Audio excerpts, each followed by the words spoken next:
Heart of Scales by Lord Plagueis 777. Chapter 4 Reunion. Every pony who's ever slept before could tell you about those first moments of waking up from sleep in the morning, when you're just teetering on the wall between sleep and awake, when you realize that the short images playing in your head were dreams, and if you tried hard enough you just might reconnect with that interesting reality. You're just conscious enough to know that it was morning and that it was time to get up, but making that experience a pleasant one requires a few trips back and forth from dreams to your bed. Spike woke up but didn't open his eyes. Once again he was lying on some strange, unknown surface, unaware of how he got there in the first place, who had brought him there, when, why, and how. The last time he had woken up to find the side of his face stuck to a cold hard stone atop an arch bridge on some high and windy part of Canterlot Castle.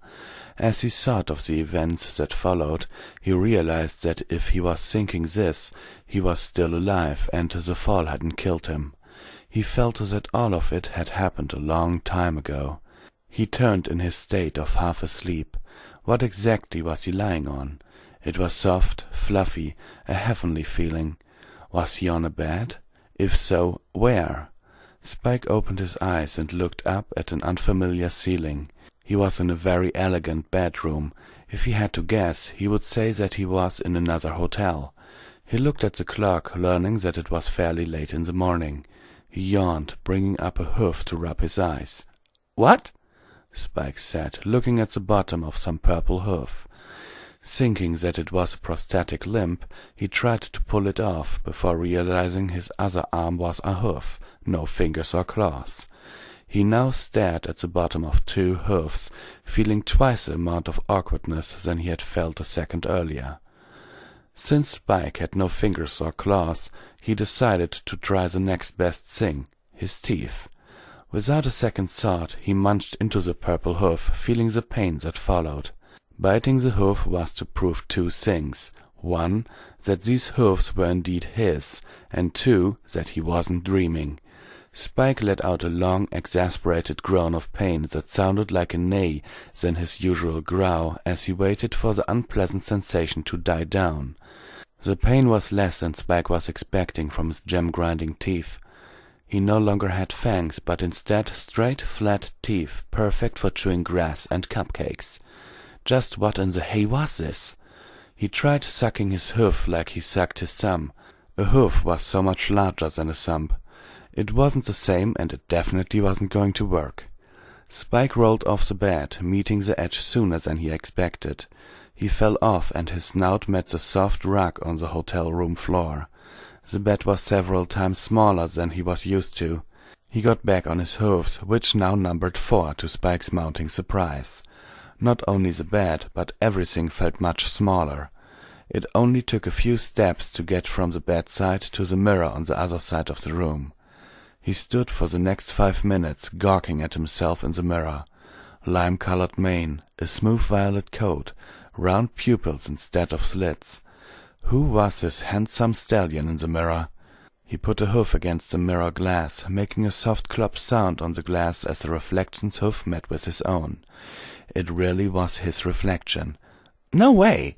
Spike took a step back, examining himself in a full 360 degrees. He wasn't as big as Big Mac, but he looked pretty strong. He was the same kind too, an earth pony. He didn't have any horns or wings, he couldn't fly or use magic when he was a dragon, so he guessed that he used to be an earth dragon. The only thing he found strange was that he didn't have a cutie mark, but this was barely a disappointment. His tail was plain, so was his mane, but his hair overall was clean and flowing without being too neat, something like a cross between Applejack and Rainbow Dash, if Spike had to describe it. It didn't matter what it felt like, though. It didn't stop Spike from chewing it just because he could. Hair was wonderful. It presented many more possibilities than his spines did.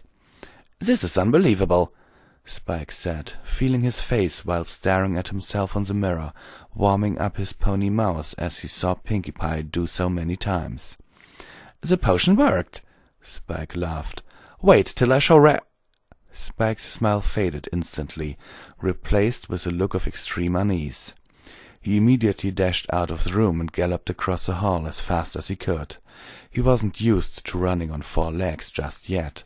However, he was still very fast, skipping the elevator and jumping down flights of stairs until he reached the hotel lobby.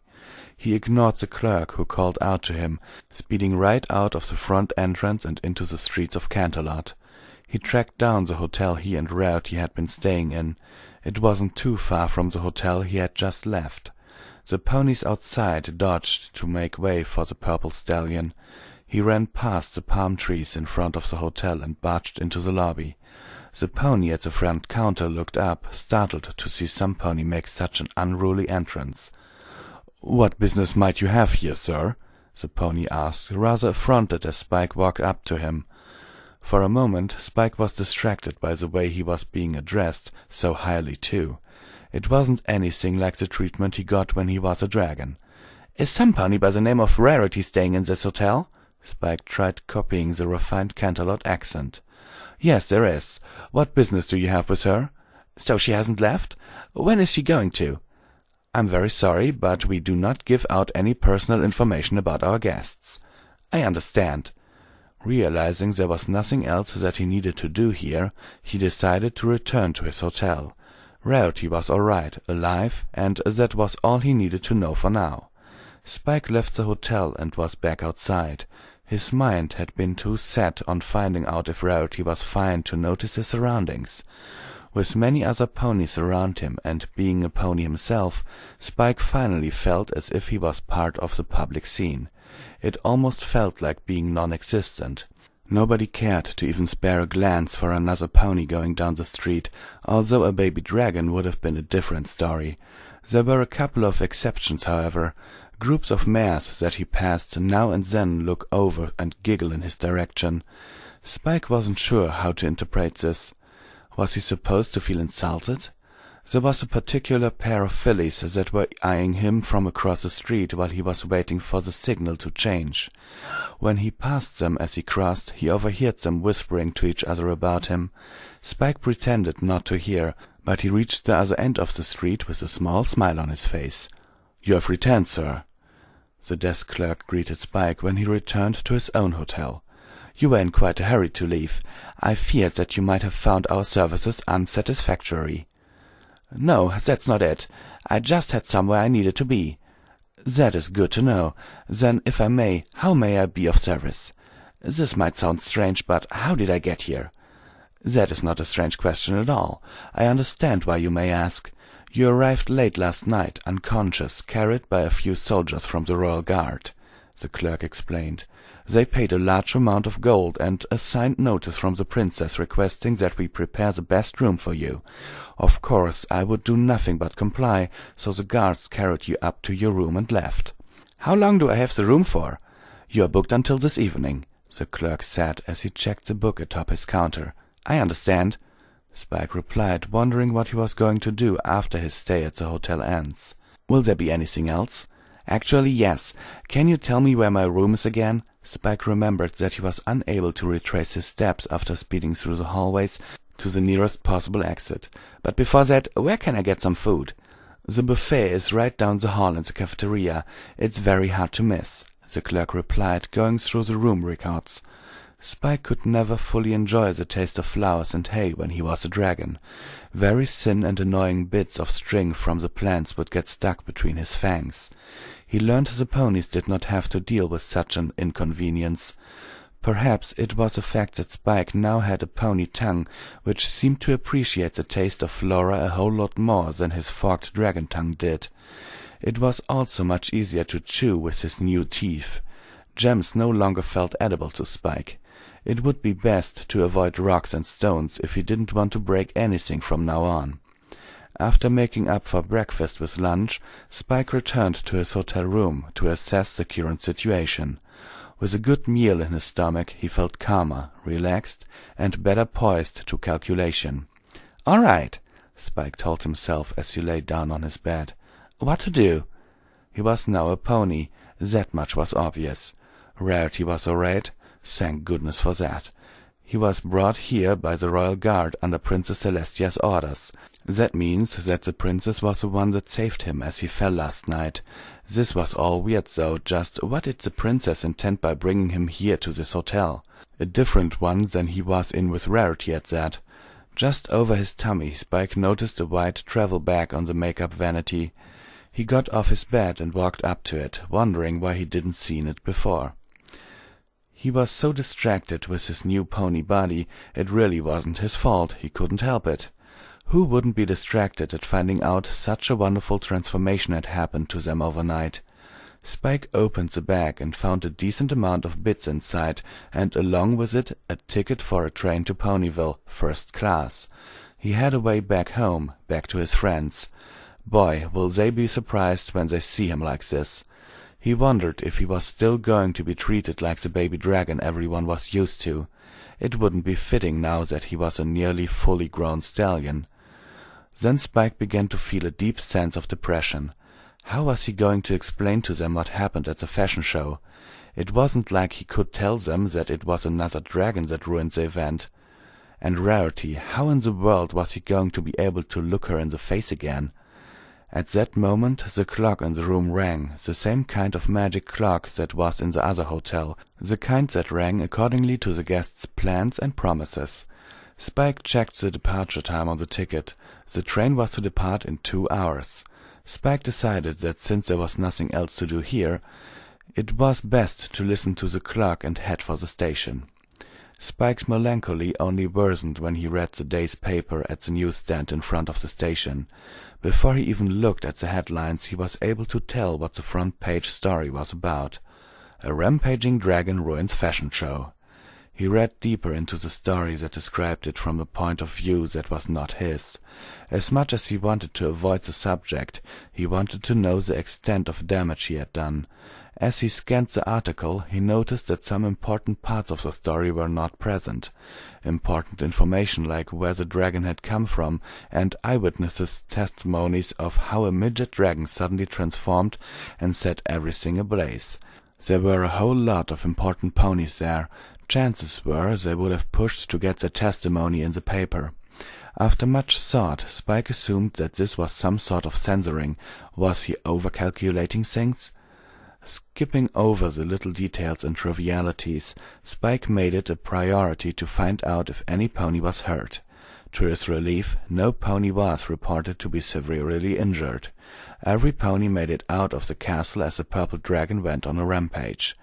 The final lines of the paragraph ended after telling how it had mysteriously disappeared. Disappeared? So nobody knew where he was? The injuries that were caused had been the result of poorly executed crowd control and evacuation, as every pony panicked to get as far away from the dragon as possible. It was ironic how the ponies did a better job injuring themselves than he did during his rampage. Spike was only glad that he didn't have to shoulder the guilt of having another pony's blood on his claws, or now his hooves. Rarity probably made it out safely, he thought. This entire ordeal has been a struggle between relief and pressure. It was good to know that his rampage wasn't as bad as he feared, but now he had to consider the fact that every pony in Equestria knew of what he had done. This includes Ponyville. He was that purple dragon, the dragon that ruined weeks of planning, working and designing, made useless the efforts and sacrifices that many ponies had made to make the fashion show what it was. If he was to return, he would have to shoulder that responsibility. Putting aside whether he was a pony or a dragon, would any pony look at him the same way again? Spike sat on the bench in the station, staring at the candy-colored train that was bound for Ponyville. The staff was busy preparing for the trip. Spike watched the conductor check the mechanics of the locomotive to get it started. The massive machine began to build up steam. As he was watching the whiffs of steam rise into the sky, Spike caught a small scene in the corner of his eye, one that gave him enough pleasure to crack a small smile on each end of his lips. "These guys are everywhere," Spike chuckled. It was Brandon the bellboy, pushing an enormous trolley of luggage. Beside him was a shorter but tougher Ted, pushing an even larger load. They stopped in front of the storage car in front of Spike. They worked behind their heaps of luggage so they weren't in view. However, they spoke loud enough for Spike to easily eavesdrop. "So, the dragon at the fashion show," Spike heard Ted say. "What about it?" Brandon asked. "I heard that it was purple," Ted continued. "You don't think—" "If you got something to say, say it," Ted sighed. "You think it was my fault that he— "I wouldn't have gone about it like that," Brandon said, clearly knowing what Ted was talking about. "Not really the best way to handle the emotionally unstable, don't you think?" "I know, right? It was my fault after all. I should have never been so hard on the little guy. I just had a little too much to drink, that's all." "You had punch, you idiot," Brandon remarked. Spike never really liked Ted all that much to begin with. He might have even disliked him, but he guessed that he was mistaken. Spike got up from his seat and stood behind the trolley to hear better. "He really did a number on that fashion show, let me tell ya," Brandon laughed. "I wish some pony had taken more pictures of that for the papers. I bet that really ruffled their wigs. Poor muppets, I can see it now, our little Spike flipping a table, panic everywhere. Sure ruined their little tea party, didn't he?" "He didn't run to his room, and Rarity, she didn't look so well." Spike's pony ears had a sharp, instinctive reaction. They stretched themselves out, allowing Spike to pick up the very sound of their breathing. "She's lost her assistant, and most of all the fashion show went up in smoke. She's been working herself to death before all that, nearly collapsed when she got back from the hospital." Spike's jaw dropped, suddenly feeling his lunch coming back up. He supported himself with the suitcase on top of the trolley, causing it to fall over. He had now met eyes with Brandon and Ted over the luggage. Ted had just dodged the fallen suitcase. "Can I help you, sir?" Brandon said, with a monotone voice that did not match his regular tone of speech at all. This was probably the way he addressed his clients, and for that reason he's never heard it before. This definitely caught Spike off guard. They didn't have any idea who he really was, did they? He was afraid that his color was too big of a hint. Spike began. Was it really necessary to tell him who he was? If he did, it would only complicate things. Brandon and Ted gave Spike suspicious glances as he thought about what to say next. He noticed just how much luggage there was now that he was right in front of it. He thought this was a good chance to try working out his new pony body. "I came here to help," Spike finally said. "Oh, did ya?" Brandon suddenly reverted to his usual energetic self. "Well, that's a relief," Ted added. "I'll take care of these. You guys take a break," Spike said, feeling unusually nice. It was the least he could do for the ponies that took good care of him while he was in Canterlot. It was his way of showing thanks. A rest from work once in a while is probably the best present any pony could give them. "Hey, wait a minute. What's to keep me from thinking that you're just here to make off with all this luggage here?" Brandon asked. "You're Brandon and you're Ted." Spike pointed at each of them respectively. "The hotel manager sent me here to fill in." "Fill in?" Ted asked. Spike nodded. "Seems legit," Ted said. "Then we'll leave it to you, buddy." Brandon smiled as Ted nodded, obviously satisfied with this turn of events. They each gave Spike a wave before disappearing, chatting between themselves as they left the station. Spike examined his workload and tried lifting up a suitcase on his own. It was the heaviest thing Spike had ever lifted in his life, but he was overjoyed to know that it was several times what would have crushed him when he was a little puny dragon. He tossed the briefcase into the baggage car with ease. He was having a great time moving things that would have been too large for him to move before. Think of what all the stuff he could do for Twilight when he gets back. "Oh, yeah," Spike muttered to himself. He wasn't even sure if he wanted to tell any pony who he really was. Who said he had to? He'll find ways to be Twilight's assistant again, even if it wasn't official. This was a second chance given to him. By whom, Spike didn't know, but it was up to him how to use it. To Spike, this was the best way. He loaded the last suitcase and took a deep breath. It was a job well done. "Excuse me," some pony called to Spike. A jolt of electricity ran down Spike's spine. He would never be, in a million years, prepared for such an encounter. He turned around slowly to see a beautiful pale white pony with a purple mane, levitating a few suitcases beside her. Spike recognized the smallest one as his own suitcase, the one he had brought when he rode into Canterlot. "Aren't you going to take these from me?" she asked. Of course. Spike nearly stammered, coming back to his senses and taking on all of her suitcases at once. Spike noticed Rarity's right forearm. To his horror, it was bandaged. He was too stunned to see it moments earlier, but she was avoiding putting pressure on it. After loading the last suitcase, Spike shut the car door and ran away. Seeing Rarity again shocked him. Worst of all, she was injured. It didn't matter to Spike how small it was. The fact was that the fault was his. It was because of him that Rarity was suffering. Spike found his own private car and jumped inside, taking a seat on the bench. There was a table between the bench he was sitting on and the unoccupied one opposite him, just like the private car he and Rarity were in when they first came. He sat alone, doing the best he could to settle his guilt. He didn't want to leave the car in case he ran into Rarity again. He'd need a few moments of mental preparation before he ever tried to approach her again. Spike rubbed his hoof on his chest to calm himself down. He found that turning off all the lights in his car helped to do so, making him feel more secure by hiding in the darkness. Was it going to be like this every time he sees her?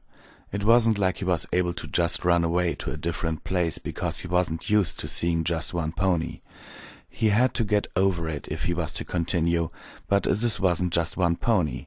It was the one pony he's ever had true intimate feelings for, and the one pony he actually mustered enough courage to confess to. It saddened Spike that even if he did get used to being around Rarity again, it wasn't going to be the same as it was before. Spike's lips tipped into a melancholic slant.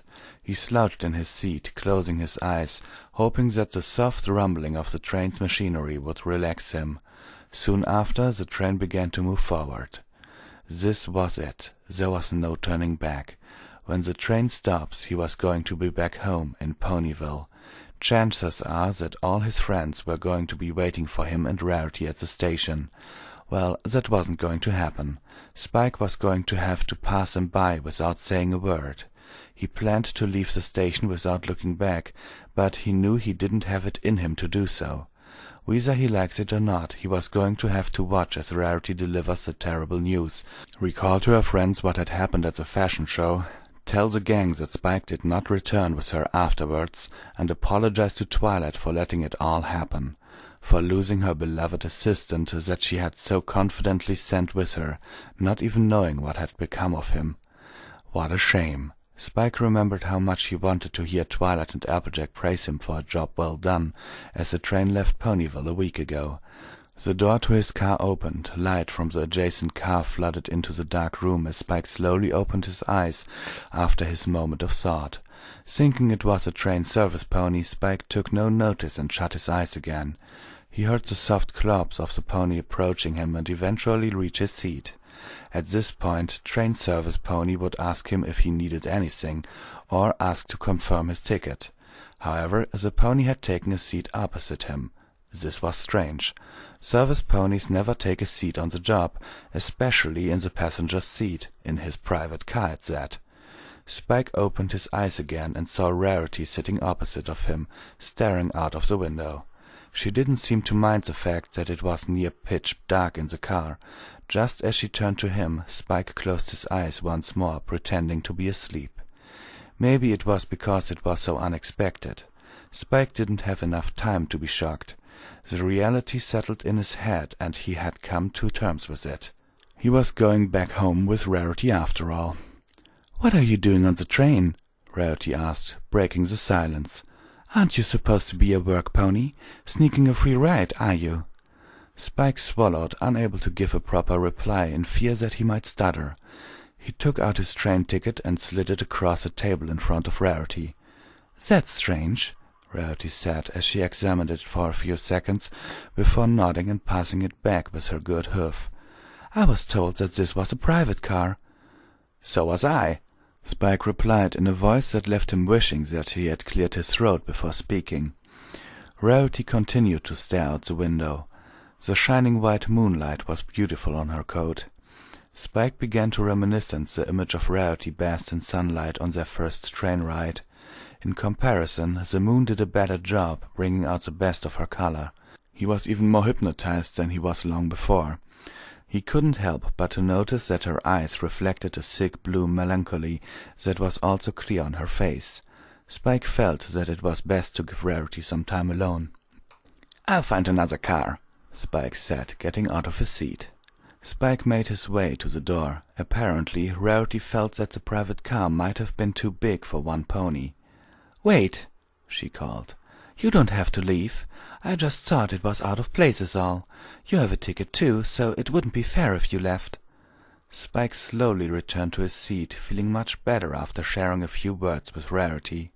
He felt in control of his nerves enough to have a simple conversation with her.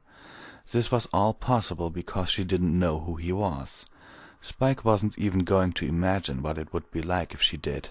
He would rather jump out of the window while the train was still speeding. He understood if Rarity felt lonely riding in her private car by herself. After all, Spike was pretty sure she had been expecting to share his train ride back with a certain dragon. She wasn't able to. Why was that? It was all because of him, of course, yet another fault to his list of many. The best he could do was to keep her company.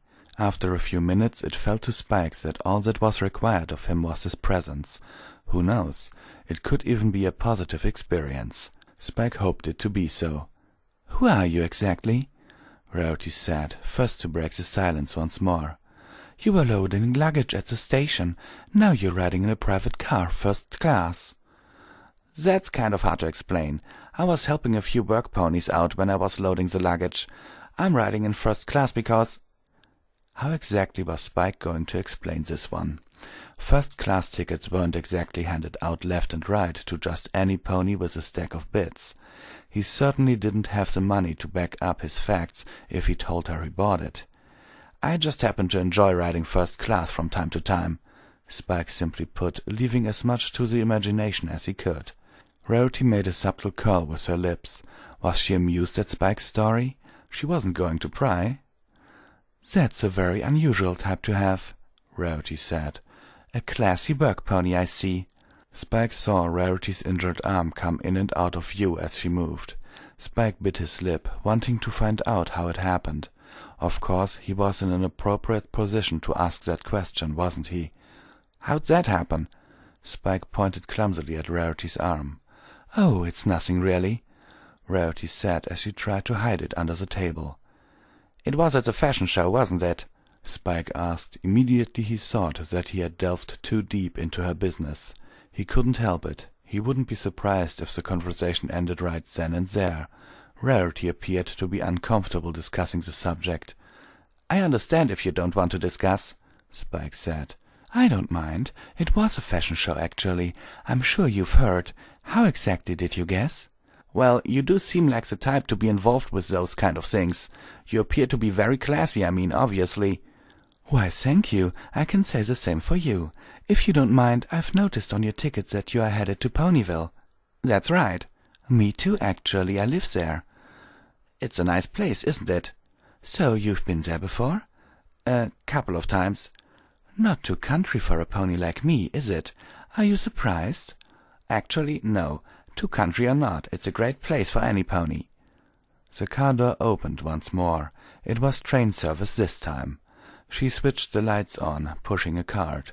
She stopped at their seats.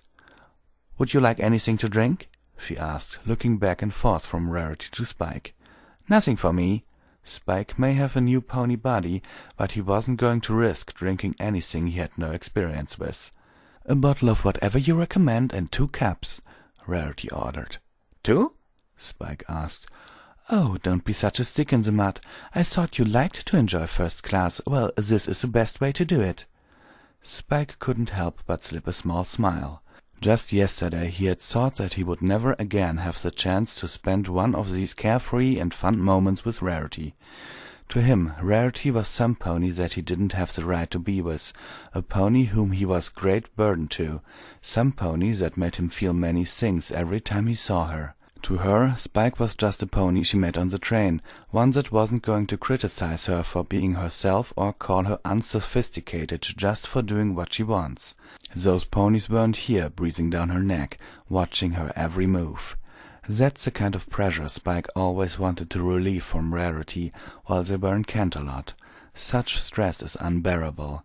Now he was here, in the train, chatting with a Rarity who was, despite returning from a ruined endeavor, had some part inside of her that was glad that it was all over. He was fine with Rarity using him as a medium to unwind. As a matter of fact, he was glad to be useful for at least that. Eventually there sat an empty bottle on the table between the two. Spike was still holding onto his first glass of the funny orange liquid. Since he had avoided actually drinking, Rarity had finished the majority. She seemed to be a little out of it ever since Spike ran into her at the station. That energy she used to have seemed to be dimming down, on the verge of flickering and going out for good. She leaned her head against the window. Spike had thought she had fallen asleep. Before he could let his guard down, Rarity began to speak again. "The fashion show." Rarity picked up her glass and tipped a few remaining drops gathered at the bottom of her cup onto her tongue. "I've worked my hoofs to the bone for it." Spike didn't have anything to say. This was an assault on his conscience from fate itself. It was a perfect, impossible test of keeping his face straight as Rarity continued to speak. "I thought this was going to be my chance. This was make or break. The worst I ever thought would happen was that none of the judges would like my dresses and doom me to be nothing more than the butt end of the fashion show. That at least I could have lived with." Rarity placed her chin on the desk and stared at the cup in front of her, running her hoof around the rim. "I was gravely mistaken. I never expected anything like what had happened." Spike was stone-faced, staring into his reflection on the orange surface of his drink. He wished he would have drunk more of the bottle's contents. Hoping that it would dull the stinging guilt, he brought the drink up to his mouth and splashed the entire glass of the bittersweet liquid down his throat. Immediately he began to feel light-headed, but it wasn't enough. He began to understand why Rarity had been so out of touch the entire train ride. The dresses, they were perfect." Rarity smiled. "I was so sure I was going to take the spotlight. Every pony loved them." Spike wished he had left the train earlier. "Maybe it's the way I am. If I had just been honest. I'm afraid I've made a terrible mistake and don't know what to do next. There really isn't much left, is there? I'm so confused." Spike had no idea what she was referring to. Her speech had become something just above a murmur. A mistake? If she had just been honest? There were so many ways to take it in context. He wasn't sure how to interpret what Rarity was telling him. He sat, sending all his energy to his brain, hoping to come to some sort of conclusion. All he had to do was ask, but he mustn't. He must keep his mouth closed. "If there's any pony to blame," Rarity said, "it would be me." "The fault is mine," Spike said as soon as her words reached his ears. Immediately he stuffed his hoof into his mouth. He had said too much. He stared for a minute or so, waiting for Rarity to respond, or ask him what he was talking about, or say that she knew he was Spike all along, but nothing of the sort happened. Rarity had fallen asleep. She was sprawled out on the table, her cheek against the surface. Both of her arms were folded in front of her, breathing with delicacy. Spike sighed, once again able to breathe normally without having to hold his breath. Her injured arm seemed to stand out most of all. What's it to compare with the actual pain she was going through? All along that was really all she was thinking about this entire train ride.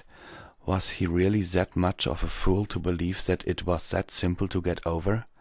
Accepting one's shattered dreams, like picking uncountable glass shards out of a bad cut, waiting for the bleeding to stop, the wound would heal, leave a scar. Did he really have the right to be wallowing in sorrow just because Rarity didn't want him? He had lived for Rarity's desires, her dreams.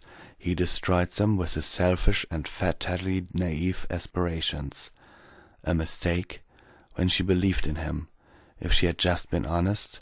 If she had only told him to get lost from the start. Spike stared at Rarity's face resting behind her arms. Right now, he could say anything to her and she wouldn't know, would she? This was good. There was too much on his chest that he wanted to relieve. "Please, Rarity, continue to sleep soundly, for my sake," Spike thought. The train sped into a forest. The trees blocked out most of the moon, covering the inside of the car with a spotted, inky darkness. Maybe it was the sounds of the train reverberating throughout the trees as it passed. There was a different, muffled rumble than there was up to now, than when the train sped across open plains and mountains. "It's me, Spike," he began. He knew it wouldn't make a difference to tell her now, but he had to start with his name. Not even to Rarity, but to himself, who he was. He didn't know if he was ever going to get to be Spike again.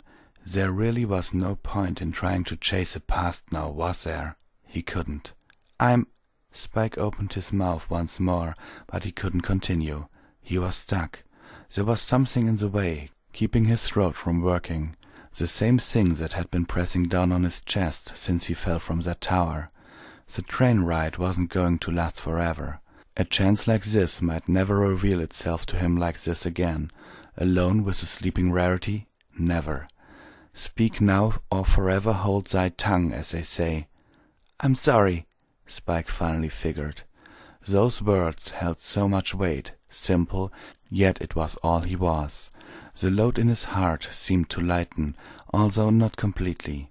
It was a numbing of the pain, not the healing. It was relieving nonetheless.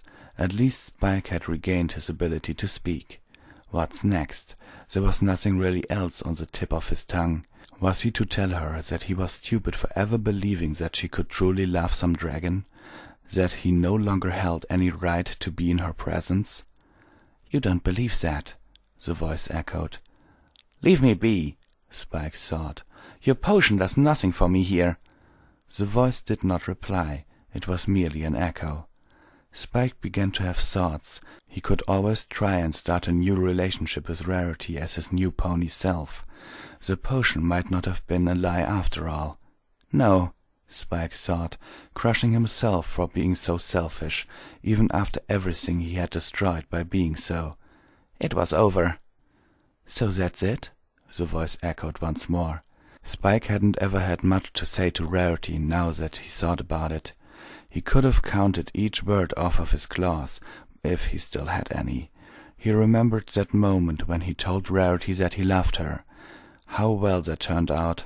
Right now, when he told her that he was sorry.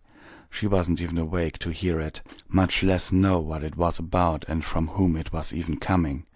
In his head he counted. "I love you," and "I'm sorry." 5 words. He still had 3 left. "Goodbye," Spike finally said. "Goodbye, Rarity." 2. Plenty left to spare. For the remainder of the ride, Spike stared at sleeping Rarity. The real test was to come. He remembered that he was going to be starting a new life in Ponyville. He didn't even have a place to go or live. His friends wouldn't know who he was. He'll have to fool them in order to fit in, even though he knew so much about them. He'll have to watch as Rarity faces her friends again. He wasn't going to be able to tell them that their little dragon was right here, back home. There had to be a way to make things easier for her. Could he? Or will he just make things worse again? Spike saw outside the window the distant Ponyville station as the train curved. He looked at Rarity. She was the bravest pony he knew, being able to face the reality that whether she wanted to or not, she had to return for the sake of everyone who cared about her. Spike couldn't do the same.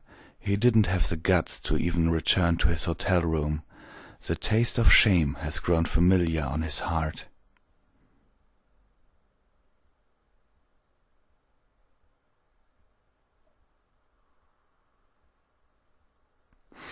Okay, every pony, I have not commented on this story so far, but I will do so now. And I must say, this, like in Curse of the Were-Pony, Rarity is being a real bitch in this one. Sorry, but that's just how I see it, really. And as for Spike, he's being an idiot. He's a complete idiot. I've been in situations not quite like this before, but similar. And, well, you know what I would have done? Simple and really... What I've simply would have done is simply that. I would have taken the ruby she had given him, sold it as fast as I could, buy some ticket to Ponyville or get some Pegasus to fly me there, pack my things in Ponyville and be off. Or just stay at Sweet Apple Acres for a few days, because I'm pretty sure Rarity wouldn't want to approach an angry Applejack. Okay, sincerely yours, Visual Pony.